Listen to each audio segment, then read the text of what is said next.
Às vezes, o som passa diretamente da sua fonte a um receptor. A intensidade, a altura e a qualidade do som que ouvimos são transmitidas por ondas de compressão das moléculas do ar, ondas sonoras transmitindo energia diretamente a seus ouvidos.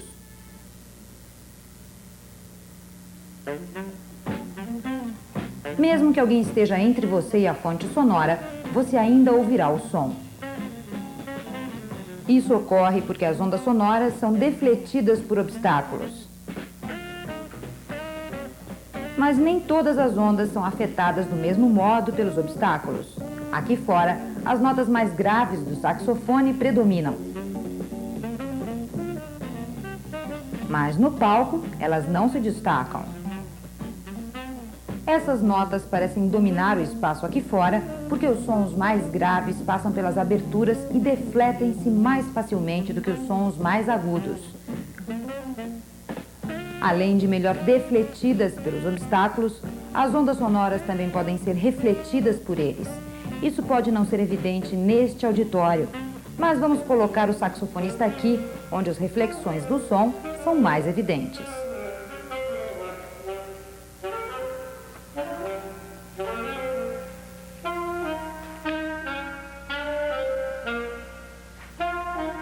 Reflexões estão causando as mudanças no som. As ondas sonoras produzidas pelo instrumento espalham-se em todas as direções. A maior parte bate nas paredes, chão e teto da sala. Superfícies como estas são ideais para a reflexão do som, porque as ondas sonoras voltam com pouca perda de energia. Assim, o saxofonista escuta o conjunto de ondas sonoras que ele produziu, acrescido das ondas refletidas e as reflexões das reflexões, que resultam em reverberações, ou seja, reflexões repetidas de um som que chega ao ouvinte logo depois do som original. Num ambiente como este, não podemos ouvir separadamente as reflexões porque as superfícies refletoras estão muito próximas de nós. Mas se tivermos uma boa superfície refletora, distante o bastante, poderemos escutar um eco claro, uma repetição separada do som. Se as reflexões alcançarem nosso ouvido em um intervalo de tempo maior do que 1/10, podemos ouvi-las separadamente.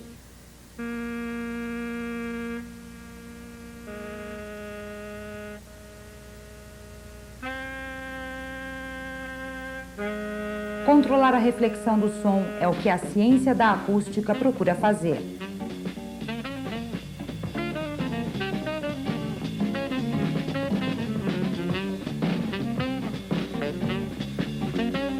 A mais importante característica acústica de um ambiente é seu tempo de reverberação.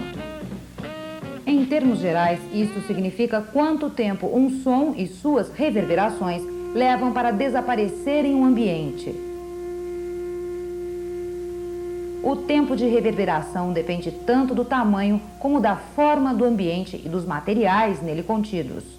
Especialistas em acústica se empenham para conseguir reverberações que produzam sons claros e nítidos em qualquer parte de um ambiente.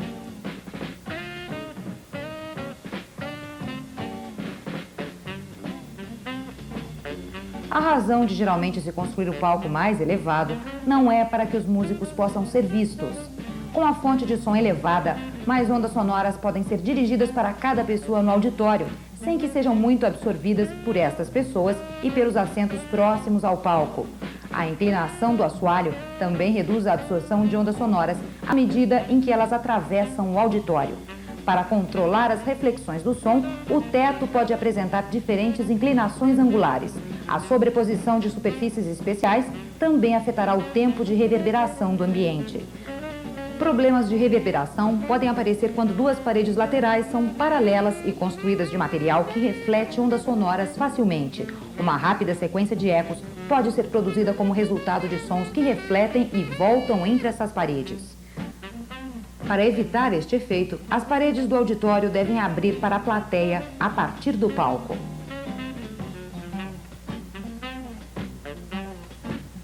O que acontece com sons dentro de um ambiente fechado ou aberto não é muito diferente do que acontece dentro de um instrumento.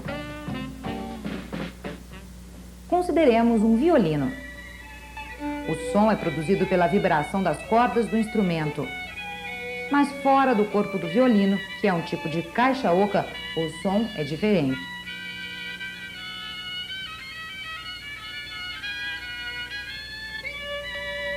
O corpo de um violino é como uma pequena sala onde as ondas sonoras refletidas são controladas para dar tons sonoros agradáveis.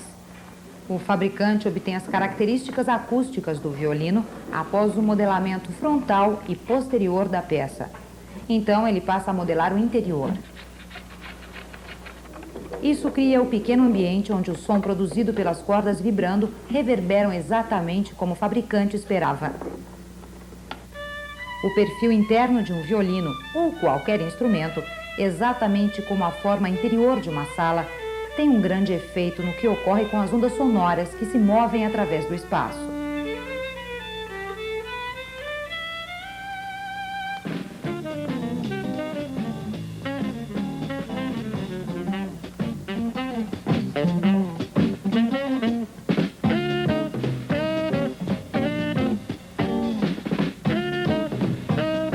O controle do som não é obtido apenas pela escolha de formas e ângulos das superfícies internas. Ele também pode ser feito usando-se materiais que absorvem o som. Superfícies que produzem ecos e reverberações acima das desejadas podem ser recobertas com materiais à prova de som, que diminuem as reflexões com suas superfícies irregulares. Ao atingir a superfície de um objeto, a onda sonora pode ser parcialmente absorvida, perdendo energia. O estofamento dos assentos e a roupa das pessoas têm o mesmo papel na absorção do som. E é por isso que a música e vozes numa sala quase vazia não têm a mesma sonoridade que numa sala cheia.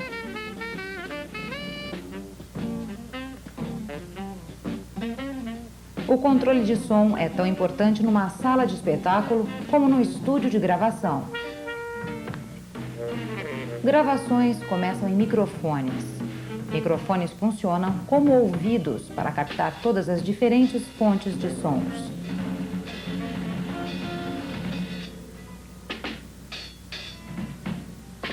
No estúdio de gravação, eles são dispostos de modo a poderem captar todas as diferentes fontes de som.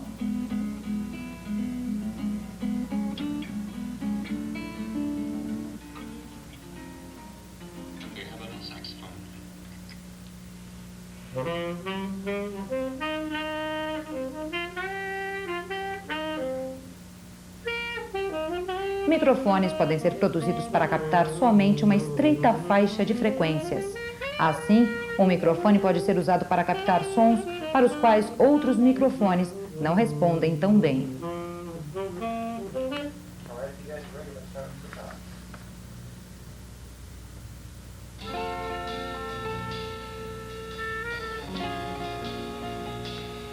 Materiais que absorvem som no estúdio evitam ecos e reverberações que tendem a mascarar o som. Aqui, um tapete no chão realiza este trabalho, além do teto, que não é plano.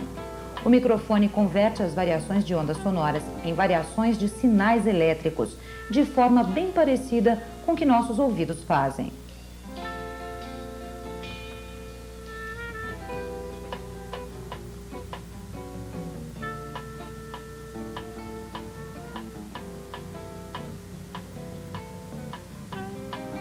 E agora, os sinais elétricos produzidos pelo microfone são convertidos em outras formas de energia. Numa fita cassete magnética, as variações dos sinais elétricos produzem uma variação do campo magnético no cabeçote de leitura do gravador.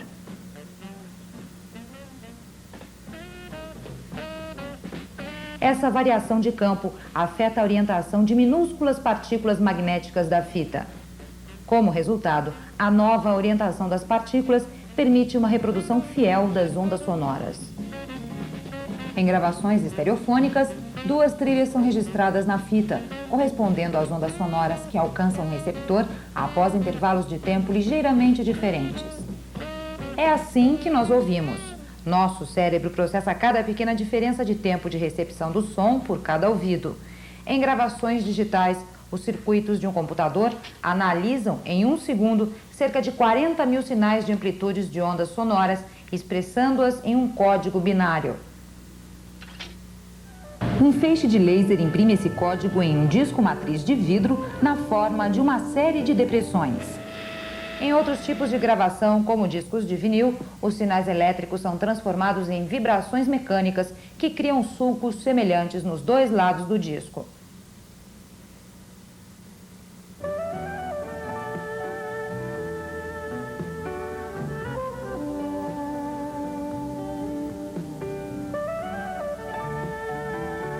Gravações em discos são normalmente feitos por transferência de sons a partir de uma fita mestra.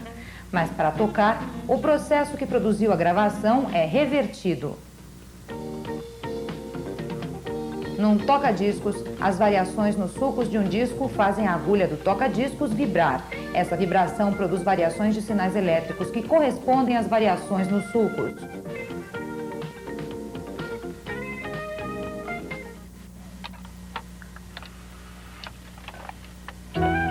Em um toca-discos digital para discos laser, a informação das depressões é lida por um feixe de laser e reconvertida em sinais elétricos.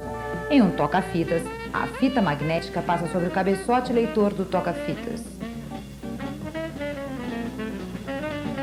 As variações de padrão das partículas magnéticas da fita causam variações nos sinais elétricos emitidos pelo toca-fitas.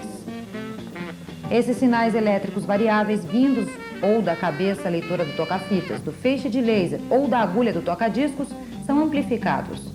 Do amplificador, os sinais vão para um ou mais alto-falantes da caixa de som, onde produzem vibrações mecânicas que criam ondas sonoras, duplicando as ondas.